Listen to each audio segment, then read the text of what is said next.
我係范俊華，立法會選舉委員會界別嘅議員。咁我同時亦都係一名執業會計師，亦都係勵進教育中心嘅主席。咁其實我今次有幸入到議會咧，我諗有幾方面我係會比較關注一啲嘅，包括就當然係我哋會計界嘅發展啦，亦都有我哋勵進教育中心主要係做呢個推廣中華文化。做國情教育同埋國家安全教育，我本身咧自己亦都係一個棒球愛好者，所以喺棒球發展同埋體育發展方面咧，我都有不少嘅意見咧，係希望可以向政府反映，從而喺政策方面咧可以更好咁樣發展嘅。棒球咧，我好細個開始打到而家，棒球教識咗我就係 teamwork， 團體嘅重要性，一齊上一齊落，一齊有一個士氣，一齊有一個決心。咁我相信棒球帶到俾我喺議會嘅工作最緊要嘅就係團結一致。大家向同一個目標出發咯。我除咗會計師同埋全國政協之外咧，我仲係香港6間上市公司嘅獨立董事，所以我覆蓋嘅範疇咧一向係比較闊嘅。我希望透過我自己不同嘅經驗，同埋喺不同嘅行業裏邊得到嘅信息同埋一啲意見咧，希望可以真係可以帶嚟俾立法會一啲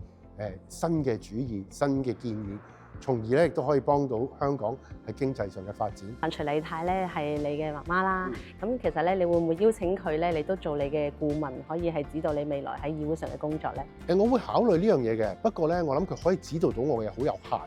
佢以前嗰個咧係非常性需要打仗嚇，好多人身攻擊，好多人嗌交。但係而家愛國者治港原則底下咧，已經唔係同一個當年嘅立法會啦。咁佢覺得既然有呢個機會，就好好咁做好自己份內嘅事。做好自己嘅工作，咁從而更好咁表現自己。咁你都係提出過咧良政善治啦，喺議會當中咧，你會點透過啲咩方法咧，可以令到政府咧可以多啲聽到或者係有效地吸收民意咧？我係非常支持政府數碼化嘅加速去進程嘅，因為數碼化嘅政府咧就可以令到更有效率，咁亦都將嗰啲時間咧可以多啲我嚟聽取市民嘅意見、市民嘅心聲。啲3會嘅地區分會委員。其實佢哋而家接觸嘅市民嘅機會咧未算好多，咁我希望咧可以推進到或者鼓勵政府去協助佢哋咧接觸市民、聽取民意、反映意見咧，咁樣我哋市民同埋政府嘅聯繫就可以更加緊密。你嘅競選口號當中咧有提出過你要創新求進啦，你認為我哋香港可以從邊一方面可以實現呢個再出發？好多一啲我哋叫獨角獸，甚至乎而家大嘅機構都係透過創新同埋不斷咁樣進步變成成功嘅例子。